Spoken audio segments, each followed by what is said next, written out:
মান আছে, আফালা তুবসিরুন, সেগুলোকে নিয়ে কি তোমরা ভাবনা চিন্তা করো না? শরীরকে জিজ্ঞাসা করুন, বডিকে জিজ্ঞাসা করুন, ফেসটাকে নিয়ে আপনি ভাবুন। আমি আফজাল হোসেন, আমার চেহারার সঙ্গে সম্মানীয় কুতুবউদ্দিন সাহেব শাইখুল হাদিস, তিনার সঙ্গে আমার চেহারার কোনো মিল নাই। আজকের বক্তা বন্ধুবর সোহেল সালফি, তার চেহারার সঙ্গে আমার চেহারার কোনো মিল নাই। এখানে যতগুলো লোক আপনারা বসে আছেন, একজনের সঙ্গে আর একজনের চেহারার মিল নাই। শুধু সারগাছিতে নয়, মহলাতে নয়, গঙ্গাপুরে নয়, ভাবদাতে নয়, বেলডাঙ্গাতে নয়, মুর্শিদাবাদ, হুগলি, হাওড়া, উত্তর 24 পরগনা, দক্ষিণ 24 পরগনা, পশ্চিম বাংলা, বিহার, ঝাড়খণ্ড, আসাম, ত্রিপুরা, মেঘালয় থেকে শুরু করে ভারত, আমেরিকা, আফগানিস্তান, পাকিস্তান, সারা পৃথিবীতে যতগুলো মানুষ আছে, এই একটা মানুষের সঙ্গে আর একটা মানুষের চেহারার মিল হবে না। পৃথিবীতে যতগুলো মানুষ আমার আল্লাহ তৈরি করেছেন, প্রত্যেকটা মানুষের চেহারা হচ্ছে আলাদা আলাদা। আপনারা বলবেন সারগাছি বাজারে হাবিল আর কাবিল দুই ভাই একই রকম দেখতে, আমি বলবো তাদের আপনি ডেকে নিয়ে আসুন। এরকম যত হাবিল কাবিল আছে পৃথিবীতে নিয়ে আসুন, লম্বা লাইন দিয়ে দেন, কুতুবউদ্দিন সাহেবের সামনে একটা কম্পিউটার দিয়ে দেন, এবার তারা ফিঙ্গারপ্রিন্ট দিবে, আঙ্গুলের ছাপ দিবে, কম্পিউটার বলে দিবে এটা অমকের, এটা অমকের, এটা অমকের। সারা পৃথিবীর প্রত্যেকটা মানুষের ফিঙ্গারপ্রিন্ট হচ্ছে আলাদা আলাদা।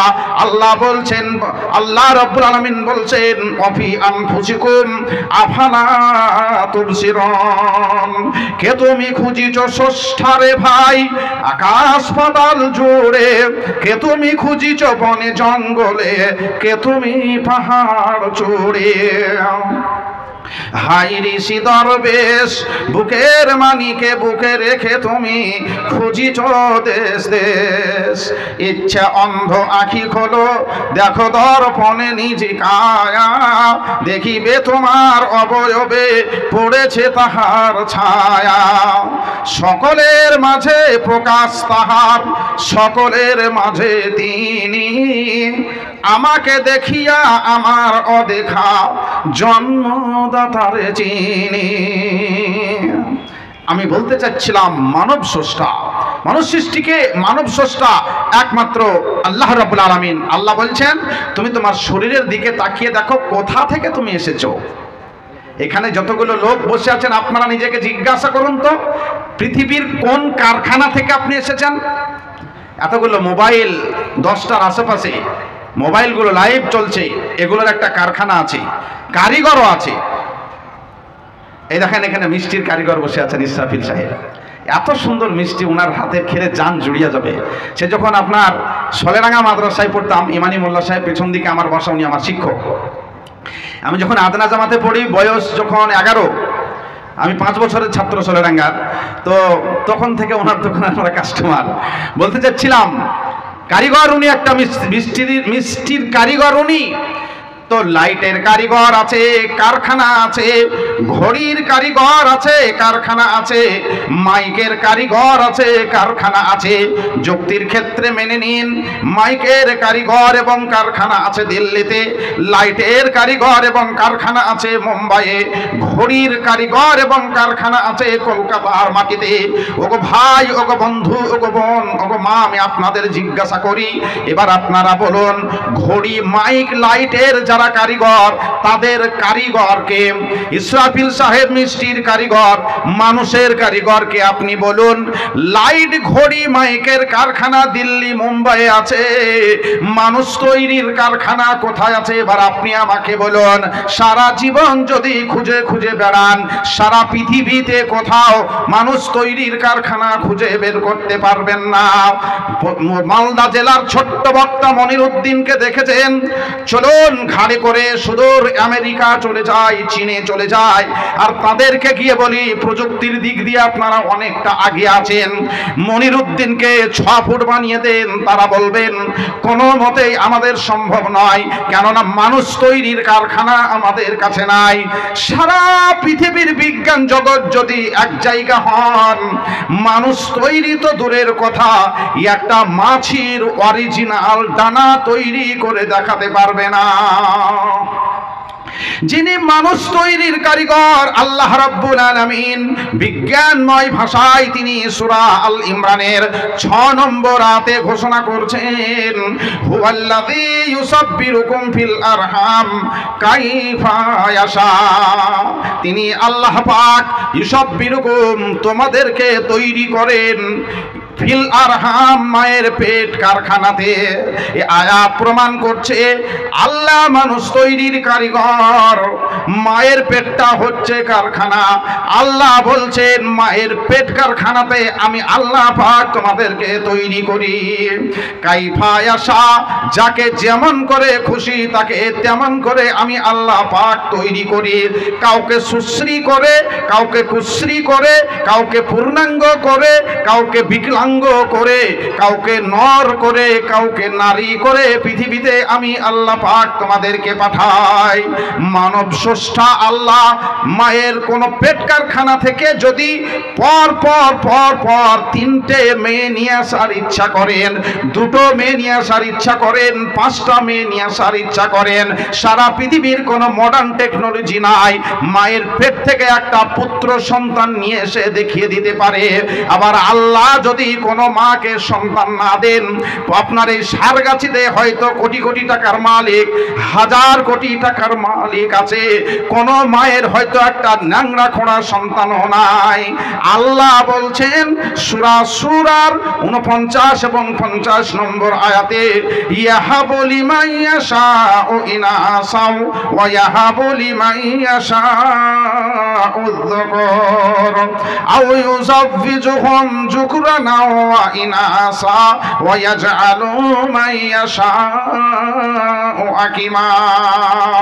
ইয়াহাবু লিমান ইয়াশাউ ইনাসা, আল্লাহ যাকে চান তাকে শুধু মেয়ে দেন, মেয়ে আর মেয়ে, মেয়ে আর মেয়ে। আল্লাহ যাকে চান তাকে শুধু ছেলে দেন। আও ইউযাওযিজুহুম যুকরানা ওয়া ইনাসা, আল্লাহ যাকে চান তাকে ছেলেও দেন মেয়েও দেন। ওয়া ইয়াজআলু মান ইয়াশাউ আকিমা, আল্লাহ যাকে চান তাকে বন্ধ্যা করে রেখে দেন, সন্তানাদি দেন না। ছেলে ছেলে করে কেহ কান্দিয়া বেড়াই, ছেলে ছেলে করে কেহ কান্দিয়া বেড়াই, অনেক ছেলে থেকেও জ্বলে মরে যায়। কাউকে দেন আল্লাহ নারী আর নারী, আর কাউকে দেন আল্লাহ নর আর নারী। আর যার প্রতি ইচ্ছা করেন রহমান, সন্তানাদি কিছু না দিয়েই করেন নিঃসন্তান। এটা আল্লাহ রাব্বুল আলামিনের ইচ্ছা। তাহলে বোঝা গেল সারা পৃথিবীর মানুষগুলো মায়ের পেট কারখানা থেকে আসেন। সারা পৃথিবীর ওলামা, তোলাবা, ফোজালা, ডাক্তার, মাস্টার, ব্যারিস্টার, ইঞ্জিনিয়ার, শিক্ষিত অশিক্ষিত, নর ও নারী নির্বিশেষে আসেন তারা মায়ের পেট কারখানা থেকে। কিন্তু চার্লস ডারউইনের মতে মানুষ এসেছে তিনার থিওরি কি থেকে বলেন, এটা শুনি আপনাদের কাছ থেকে। চার্লস ডারউইনের মতে মানুষ এসেছে কি থেকে, একজনও বলতে পারবেন না যারা এখানে আছেন? জি, ভদ্রলোক তিনি বারবার আমার দিকে তাকাচ্ছেন, মানে ওনার একটা ঠোঁটস্থ মুখস্থ হয়ে আছে। চার্লস ডারউইনের থিওরি হচ্ছে মানুষ এসেছে বানর থেকে। আর তিনার একটা থিওরি, আল্লাহ কোরআনে বলছেন মানুষ এসেছে, আল্লাহ কোরআনে ফ্যাক্ট বর্ণনা করছেন মানুষ এসেছে মায়ের পেট কারখানা থেকে। এবার চার্লস ডারউইনের ওটা হচ্ছে থিওরি, আর কোরআন বর্ণনা করছে ফ্যাক্ট। যারা এখানে জ্ঞানী লোক আছেন বা লাইভে আছেন আপনারা জানেন থিওরির সঙ্গে ফ্যাক্টের কোনোদিন মিল হবে না।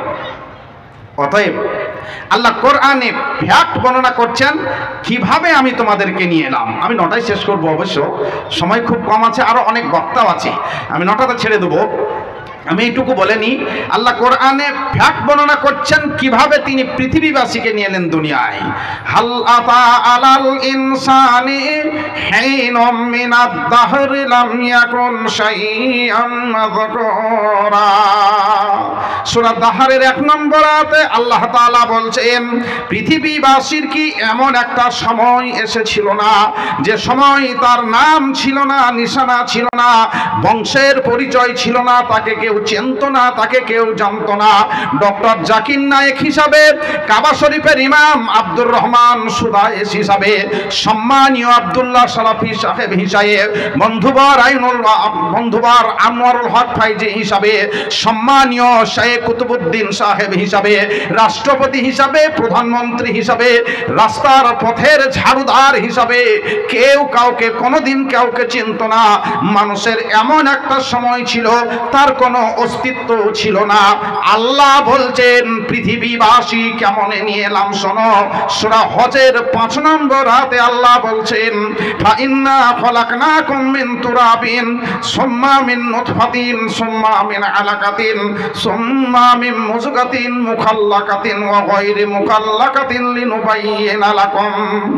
মহান আল্লাহ বলছেন, ফাইন্না খলাকনাকুম মিন তুরাব, পৃথিবীবাসী আমি আল্লাহ তোমাকে মাটি থেকে সর্বপ্রথম তৈরি করেছি।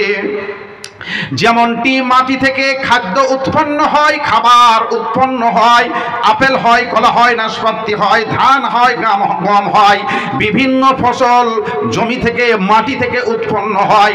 সেই খাবার খেয়ে মায়ের শরীরে তৈরি হয় ডিম্বাণু, পিতার শরীরে তৈরি হয় শুক্রকীট। পিতা মাতার বৈধ মিলনের ফলে পিতার শরীর থেকে অগণন শুক্রকীটগুলো ডিম্বাশয়ের দিকে, ডিম্বাণুর দিকে প্রাণপণে ছুটতে থাকে। বন্ধু আমার, অগণিত শুক্রকীট যখন ছুটতেছিল, আর ছুটতে ছুটতে ছুটতে প্রচুর পরিমাণে আপনার শুক্রকীটগুলো পথিমধ্যেই তারা মারা গিয়েছিল। একটি মাত্র শুক্রকীট মায়ের ওই ডিম্বাশয়ে ডিম্বাণুর কাছে গিয়ে পৌঁছাতে পেরেছিল। যেটা হচ্ছেন আপনি, যেটা হচ্ছেন আপনি, যেটা হচ্ছেন আপনি, যেটা হচ্ছি আমি, বন্ধু আমার আল্লাহ বলছেন, সুম্মা মিন নুতফা, অতঃপর আমি আল্লাহ তোমাকে বীর্য থেকে তৈরি করেছি। মায়ের পেটে পৃথিবীর সমস্ত মানুষগুলো 40 দিন পর্যন্ত বীর্য আকারে ছিল।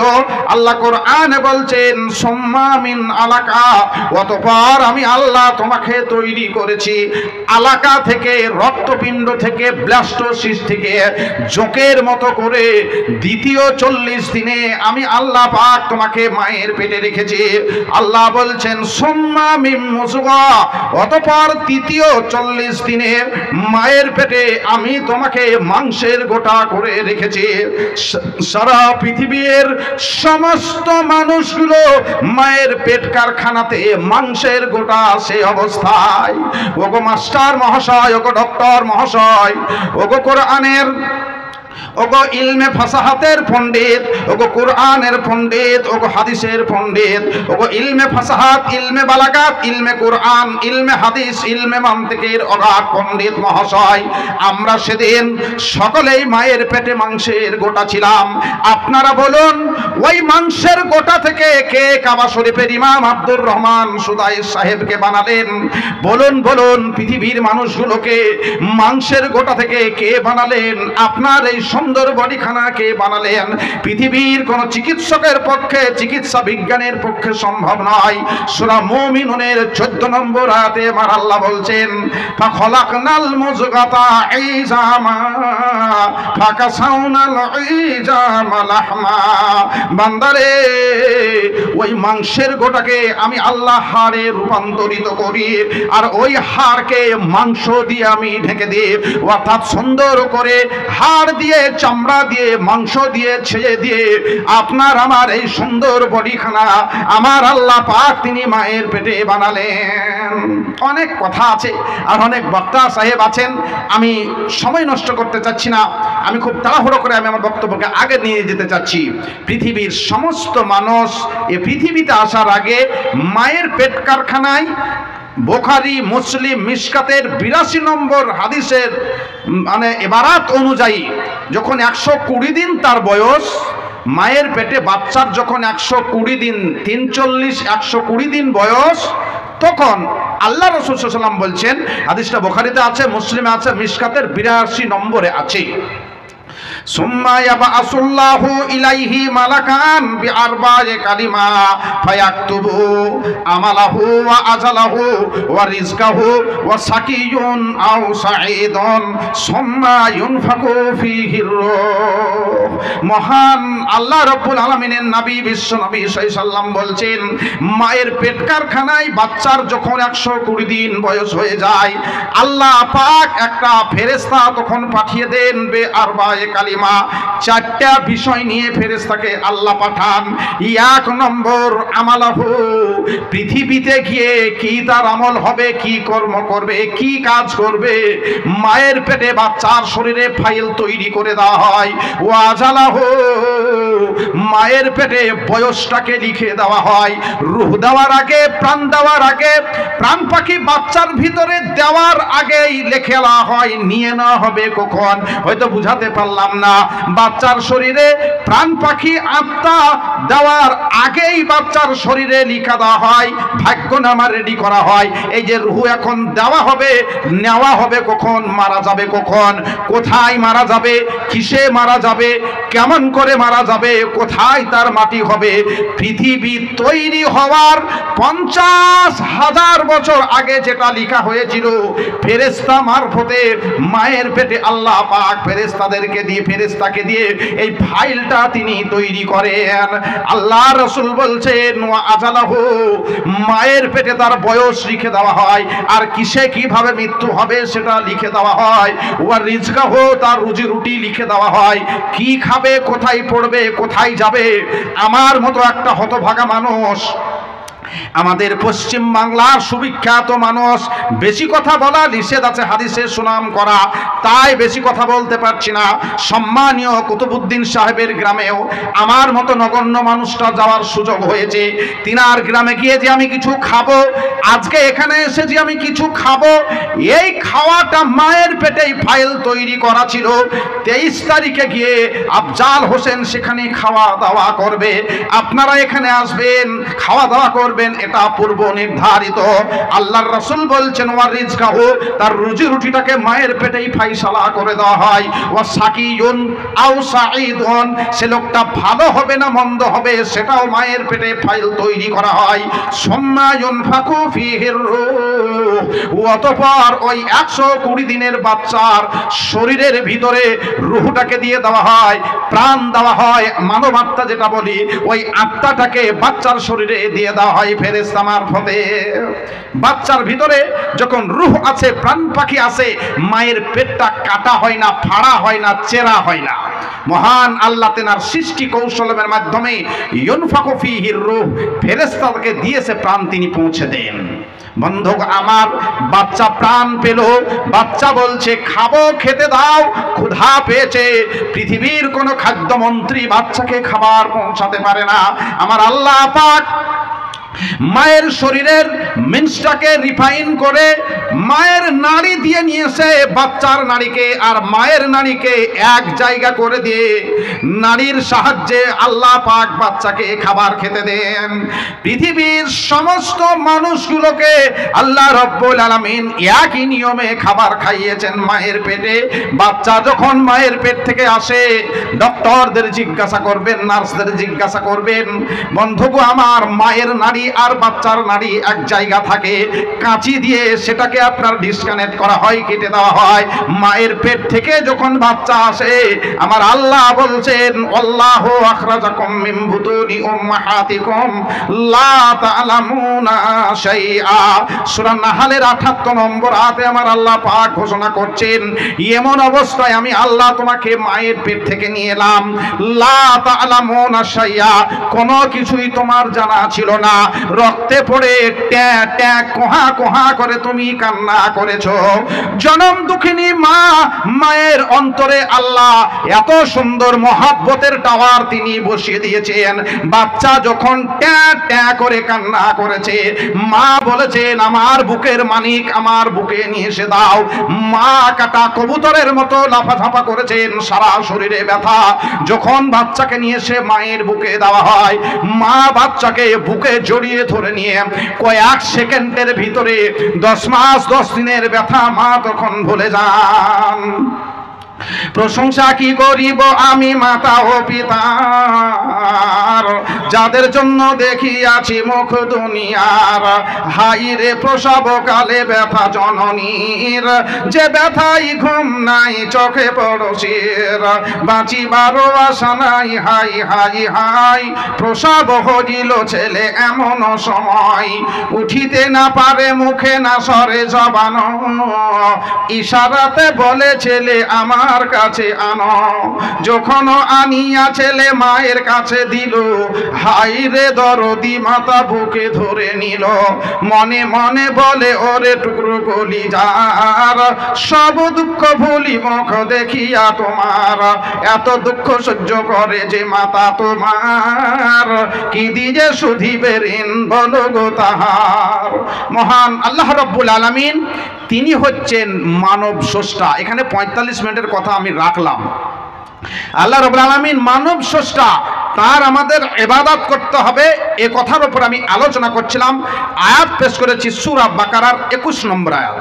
ইয়া আইয়ুহান নাস, হে মানব সম্প্রদায়, হে পৃথিবীবাসী, উবুদু দাসত্ব করো, রব্বাকুমুল্লাযী খলাকাকুম, যিনি তোমার স্রষ্টা, ওয়াল্লাযীনা মিন ক্বাবলিকুম, যিনি তোমার পূর্ববর্তীগণেরও স্রষ্টা। স্রষ্টার তোমরা ইবাদত করো। আমি স্রষ্টা কেন্দ্রিক কয়েক মিনিট কথা বলেছি আপনাদের সাথে। আল্লাহ রাব্বুল আলামিনের তাই আমাদের ইবাদত করতে হবে। খুব তাড়াতাড়ি কথা গুটিয়ে নিই। ইবাদত বলতে গেলে সচরাচর আমরা সকলে নয়, ইবাদত বলতে গেলে পরে আমরা অনেকেই টুপি দাড়ি পাঞ্জাবি পায়জামা বৈবাহিক অনুষ্ঠান জানাজা অনুষ্ঠান নামাজ রোজা হজ যাকাত কালেমা টুপি এগুলোকেই এর ভিতরে টোটাল ইবাদতটা সীমাবদ্ধ। এটা আমরা অনেকে জানি, এটা আমরা অনেকে জানি, সকলে নয়, এটা আমরা অনেকে জানি। কিন্তু শুধু যদি নামাজ রোজা হজ যাকাত কালেমা টুপি দাড়ি ইবাদত হয়, তাহলে নামাজ পড়তে গিয়ে আপনি আল্লাহকে জান ভরে বলে এলেন ইহদিনাস সিরাতাল মুস্তাকিম, আল্লাহ রাব্বুল আলামিন তুমি আমাকে সহজ সরল পথ দেখাও, আল্লাহ তুমি আমাকে সোজা পথ দেখাও। এবার নামাজ পড়েই আপনি মাঠে গিয়ে আলভিতা, বুঝেন তো, আমাদের রাহের এলাকার লোকে আলভিতা বলে, মানে আল কাটার টাইমে চাষের আগে আপনার কোদাল দিয়ে আল কাটতে হয়, তো আল কাটার সময় আপনি বাঁকা করে কাটতে লাগলেন, মানে মোটা আল কেটে মাছেলা বানিয়ে দিলেন। মাছেলা বানার ছোট আলকে বলি আমরা। তো আপনার 3 ফুট আলকে কেটে 6 ইঞ্চি বানিয়ে দিলেন। তাহলে শুধু যদি নামাজি ইবাদত হয় তাহলে আল কাটা তো বৈধ হয়ে যাবে। শুধু যদি রোজাটাকে আপনি ইবাদত মনে করেন, তাহলে সামনে রোজা আসছে, অনেকেই রোজা রাখবে, কিন্তু রোজা রাখার পরেই যেমন মাগরিবের আজানটা হলো তাড়াতাড়ি মুখে খায় কি খায় না আল্লাহ জানে, বলে মৌলভী সাহেব কত খেয়েছে রে, ডাক ডাক ডাক, আবার নামাজ পড়ে দিয়ে খাবে, মানে ওর বিড়ি খাওয়া চাপাচ্ছে। তাড়াতাড়ি এসে মৌলভী সাহেবকে যে নামাজটা পড়িয়ে নিয়ে মসজিদের কানটাতেই বিড়ি থয়, মানে মুত্তাকি পরেজগার লোক মসজিদে বিড়ি ভরবে না, দিয়ে নামাজ পড়ে একবারে 12-14 জন মিলে একবারে সাঁজাল জেলে দেয়। সাঁজাল জেলে তো বুঝেন তো, মানে গরুকে মশা লাগলে সাঁজাল দেয়, তো নামাজের পরে সাঁজাল জেলে দেয়। তাহলে যদি রোজা ইবাদত হয় তাহলে ইফতার করেই কি সাঁজাল জেলে দেওয়াটা বৈধ হবে? মালের জাকাত দেওয়ার পরেই, জাকাতটাই যদি ইবাদত হয় তাহলে জাকাত দেওয়ার পরে ওই টাকাটা কি সুদে খাটানো যাবে? আমি বলতে চাচ্ছি অবশ্যই এগুলো কমন ইবাদত, কিন্তু এগুলো এক একটি ইবাদতের অঙ্গ, এগুলো ইবাদতের এক একটি পাঠ। ইবাদতের অর্থটি ঠিক এমন, ব্যক্তি জীবনে, পারিবারিক জীবনে, সামাজিক জীবনে, রাষ্ট্রীয় জীবনে তথা আন্তর্জাতিক জীবনে হুকুম মানতে হবে আল্লাহর, এর নাম হচ্ছে ইবাদত। আল্লাহ তাআলা যেটা করতে বলেছেন সেটা করা, আল্লাহ পাক যেটা নিষেধ করেছেন সেটা না করা, এর নাম হচ্ছে ইবাদত। যেমন ব্যবসা করো, ব্যবসা হালাল, সুদ খেও না, সুদ হারাম। এক্ষেত্রে ব্যবসা করতে হবে, ওজনে কম দেওয়া যাবে না। রোজা রাখতে হবে, রোজা রাখার যে শর্তগুলো আছে সেগুলো আপনাকে পূর্ণ করতে হবে। রোজা রাখার শর্ত যদি আপনি না পূর্ণ করেন, মিশকাতের হাদিস, মান সামা ইউরাই ফাকাদ আসরাকা, যে রোজা রাখলো কিন্তু নিয়াত গন্ডগোল, রাখলো রোজা কিন্তু নিয়াত গন্ডগোল, ফাকাদ আসরাকা, সে শিরকের গুনাহ করলো। বুখারীতে ইমাম বুখারী হাজার হাজার হাদিস নিয়ে এসেছেন, তন্মধ্যে প্রথম যে হাদিসটা সেটা হচ্ছে ইন্নামাল আমালু বিন্নিয়াত, মানুষের সবকিছু কর্ম নিয়াতের উপরে নির্ভরশীল। তাই হাদিসে এসেছে, যে হাদিসগুলো হাজার হাজার বার ওয়াজ শুনেছেন আপনারা, মান সামা রমাজানা ঈমানান ওয়া ইহতিসাবান, যারা রোজা রাখে ঈমানের সাথে নেকির আশায়। তার মানে কি, এখানে কমন শর্ত হচ্ছে রোজা রাখতে হলে ঈমানদার হতে হবে।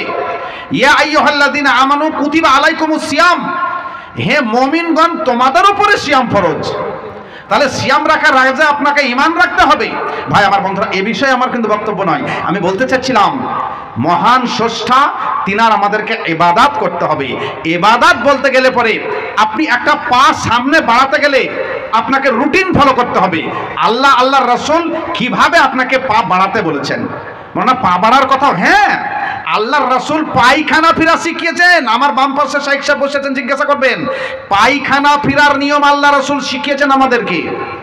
তাই আল্লাহ তাআলা যেটা করতে বলেছেন সেটা করা, যেটা নিষেধ করেছেন সেটা না করা, এর নাম হচ্ছে ইবাদত। তো ইবাদতের এতগুলো যেখানে দিক, এখানে আরো 45 মিনিটের কথা রাখলাম। ইবাদতের এতগুলো যেখানে দিক, তো এত ইবাদতের দিক মাওলানা জানবো কিভাবে আর মানবই বা কিভাবে? ইমাম বুখারীতে একটা বাবই নিয়ে এসেছেন, বাবুল ইলমে কাবলাল কওলে ওয়াল আমাল, কিছু করার আগে জানা তারপরে করা। তো আজকে যে মাদ্রাসার জালসা, বিশেষ করে যেসব মাদ্রাসায় কোরআন ও হাদিসের দার্স ও তাদরিস দেওয়া হয়, দার্স দেওয়া হয়, সেখানে এই মানবো কিভাবে আর জানবো কিভাবে এটাই শিক্ষা দেওয়া হয়। ইবাদত করাটা যেমন কমন, যেরকম ফরজ, অনুরূপ ইবাদত করার সমস্ত জিনিসকে জানাটাও হচ্ছে আপনার ফরজ। যেরকম আপনি মোবাইল কিনলেন, মোবাইলের ভিতরেই দেখবেন একটা নতুন বই দেওয়া থাকে, মোবাইলের ভিতরে একটা নতুন বই দেওয়া থাকে, ওই বইয়ে লেখা থাকে ওই মোবাইলটা আপনি কিভাবে চালাবেন। এটা আপনারা এখানে অনেকে বসে আছেন, ওই প্রেসার কুকার দেখেছেন নিশ্চয়, মা বোনেরা এখানে আছে তো কিছু কম বেশি নাকি, মায়েরাও আছে, তো মা বোনেরা আপনারাও জানছেন প্রেসার কুকারটার যেটা ঢাকনা আর কি একটু বাঁকা করে ঢোকাতে হয়। ডাইরেক্ট যদি ঢোকান তো আপনি আমারও চেষ্টা করলে পরে ঢোকাতে পারবে না। তো মালদার এই দিকের একটা মেয়ে ছেলে, বিটি ছেলে, ওর মাকে বলছে, মা আগে কেমন করে বাপজি প্রেসার কুকার কিনে আছে, বাপজিকে প্রেসার কুকার কিনতে ঢং হয় না গে, হ্যাঁ প্রেসার কুকারটা বাঁকা কোনো মতে ঢুকছে না গে মা। মানে বাঁকা করে ঢোকাতে হবে, সোজা নয়। কিভাবে ঢোকাতে হবে, ওই প্রেসার কুকারের সাথে একটা বই দেওয়া আছে।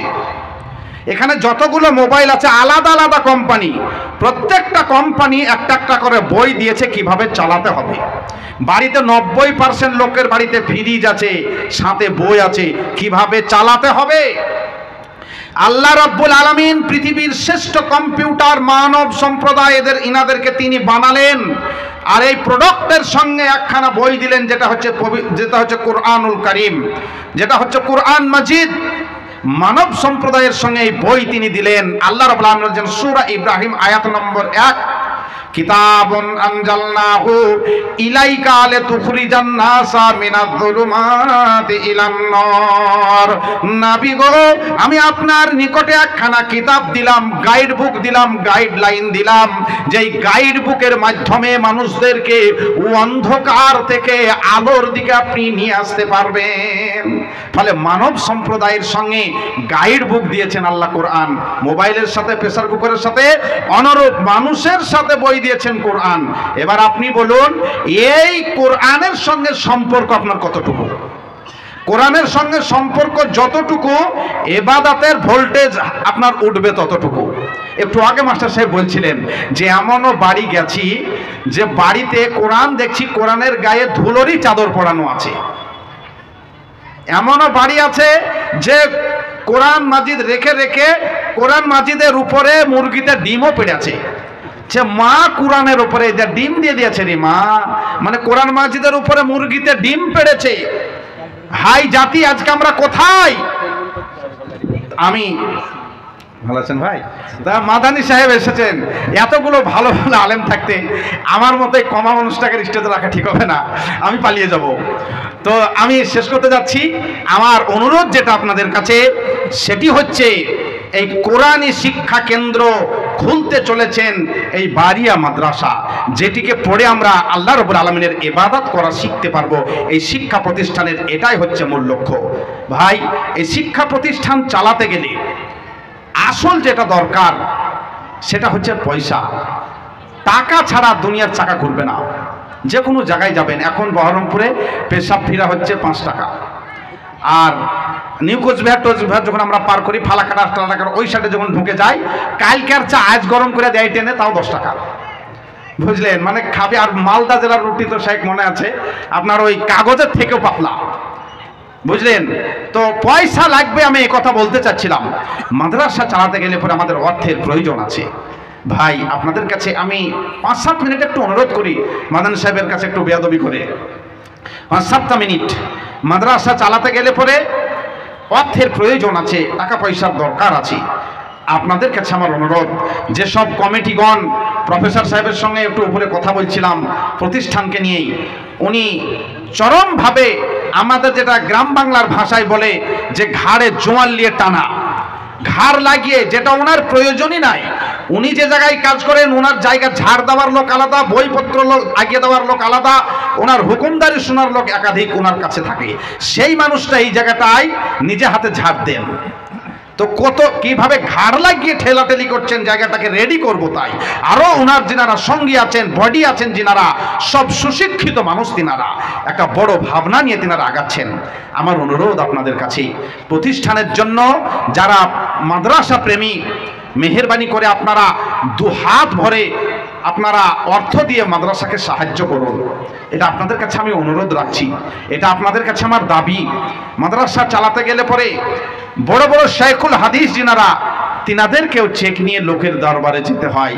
আমার শিক্ষক সোলেরাঙ্গা মাদ্রাসার মাওলানা আব্দুল গফফার সাহেব, যিনার কাছে আমি বুখারি পড়েছি, মৌলানাকেও চেক হাতে করে যেতে হয়েছে আপনাদের কাছে। তারপরেও বলে যে মৌলবীরা সব খেয়ালিলে, যে লোকটা চটি পালিশ করার যোগ্যতা নাই অনেকে, তারাও মানে হয়তো আলেমদের সমালোচনা করে যে তাই চেকে আদায় করে সব খেয়ে নিলে। ওহ আল্লাহুস সামাদ। আমাদের সেই পরিবেশ পরিস্থিতি থাকলে জিনাদের মানে 50,000 টাকা বেতন দেওয়া তা উচিত বলে আমি মনে করছিলাম। অনেক শাইখুল হাদিস আছেন। তাই আমি বলতে চাচ্ছিলাম যে মাদ্রাসায় টাকার প্রয়োজন আছে। আপনাদের কাছে আমার অনুরোধ যে আপনারা মেহেরবানি করে এই প্রতিষ্ঠানের জন্য একটু ভাববেন। আপনারা অনেকেই বসে আছেন, 5 মিনিট আপনাদের কাছে আমি সময় চাইছি মাদ্রাসার জন্য। আমরা অলরেডি মাদ্রাসা চালু করার পথে নেমে পড়েছি। কমিটিগণ তিনারা যথেষ্টভাবেই তিনারা উঠে পড়ে লেগেছেন যাতে করে প্রতিষ্ঠানটাকে খুব তাড়াতাড়ি সেশন শুরু করা যায়, এই একটা ভাবনা নিয়ে। তো আপনারা যিনারা এখানে মাদ্রাসাকে ভালোবাসেন, যারা এখানে এসেছেন, পুরুষ নারী নির্বিশেষে সকলের কাছে আমার আবেদন, অন্যান্য জায়গায় যেভাবে হয়তো আমি টাকা পয়সা কালেকশন করি, আজকে আপনারা সংখ্যায় অনেক কম, নাম হ্যান্ডবিলে অনেক দেখেছি, তো সেসব ভদ্রলোকদেরকে আমরা এখনো কাছে পাইনি। আর যদি চাচার নাম আছে ওনার মাদ্রাসার, আজকে ওনারই জালসা, আর তারপরে আর অনেকের নাম আমি দেখেছি, আমাদের বিশিষ্ট ব্যক্তিদের নাম আমরা হ্যান্ডবিলে পেয়েছি। তিনারা নিশ্চয় কেউ না কেউ এসেছেন। তিনাদের কাছে আমার দাবি থাকবে যে আপনারা একটু লক্ষ্য রাখবেন মাদ্রাসার প্রতি। আপনাদের কাছে এটা আমার অনুরোধ। আমি গঙ্গাপুরে গিয়ে দেখলাম একটা কালেকশনের খুব সুন্দর ব্যবস্থা, এত ভালো লেগেছে আমার যে আপনারা যে যা দিবেন ওখানে গিয়ে দিয়ে দিন, একসঙ্গে দোয়া হয়ে যাবে। তো আমাদেরকে জাতিকে এই প্ল্যাটফর্মে নিয়ে আসতে হয়, একটু সময় লাগবে। তারপরে রাত্রি 2টা, 2:30, 3টে অবধি জালসা, যেটা মহা অন্যায় অপরাধ, যেটা বেশ কিছু জায়গায় আলহামদুলিল্লাহ যিনারা জ্ঞানীজন তিনারা 11:30 11টা অবধি সেটাকে এগিয়ে নিয়ে এসেছেন। গতকালকে আমার জালসা ছিল বর্ধমানের কুলসোনা গ্রামের মাদ্রাসায় জালসা, সেটা 100 বছর আগের মাদ্রাসা। তিনারা বলছিলেন যে পাশের গ্রামে ওনারা সকাল 8টা থেকে জোহর পর্যন্ত জালসা করেছেন দিনের বেলা। তো এটা আমাদেরকে ভাবতে হবে। জি বলেন, কে কে দিয়েছে সাহেব, একটু ঘোষণা দিয়ে দিই আমি। আমাদের এখানে আমার এক স্নেহের ছোট ভাই, সে 100 টাকা দিয়েছে আলহামদুলিল্লাহ। এবং এখানে আমরা আরও বেশ কিছু দান, এখানে 500 1000, কেউ দিয়েছেন 50, এভাবে বেশ কিছু দান কিন্তু আমরা এই কলমে পেয়েছি আলহামদুলিল্লাহ। আল্লাহ রাব্বুল আলামিন যেসব দানিরা এখানে দান পাঠিয়েছেন, এখানে প্রথমেই আমরা আব্দুল সুবহান মল্লিক নাকি, উনি দিয়েছেন এখানে 5000 টাকা, উনি এখানে দিয়েছেন 1 নম্বর ওনার সিরিয়াল আলহামদুলিল্লাহ। তো ভাই 500 দিয়েছেন, কেউ 5000 টাকা দেওয়ারও ক্ষমতা আপনারা রাখেন, তিনাদের কাছেও আমি অনুরোধ করব। আব্দুল সালাম উনি দিয়েছেন 500 টাকা। আমার শিক্ষক মাওলানা ইমানি মোল্লা সাহেব সলেডাঙ্গা থেকে এসে উনি 1000 টাকা দিয়েছেন। তারপরে হাসিবুর রহমান মাশাআল্লাহ উনি দিয়েছেন 50 টাকা। এখানে 5000 টাকা দান করছেন আমাদের খুব মাদ্রাসা প্রেমী,